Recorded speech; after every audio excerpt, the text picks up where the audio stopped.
Hello ladies and gentlemen, this is Bruceman Graphics. We are into graphic designing and tech.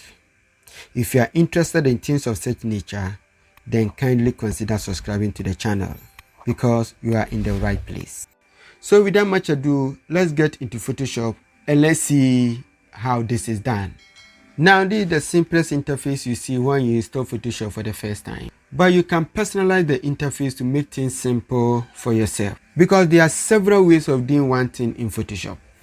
So for example, the libraries here, I don't think you will need the library for now. As a matter of fact, we need enough space for our layers because some of our designs will take much layers. So this means that we will need enough space for our layers. So if you look at this is the space for the layers, which is very small. So all that I'm going to do is that I will not leave the libraries for now, so I will close the libraries. Then I will need the properties panel. The properties panel is a very important panel in Photoshop. So I will click on the properties, then I will drag it to this side. I also need the character panel. If the character panel, I will drag it to this side. The paragraph, the glass panel, I will not leave. So all that I will do is that I will right click on it and close it. So if in case I will need a paragraph panel, it will always be part of the character panel. Now I will not need this one. Let me close it.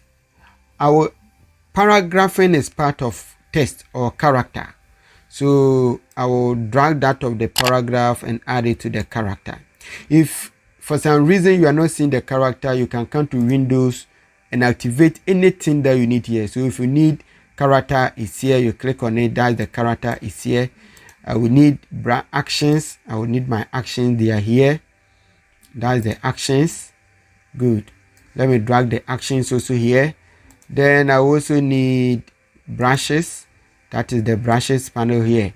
So now the next thing is that I'm going to close this, make it small and put it at a specific location where I can easily locate it and use it.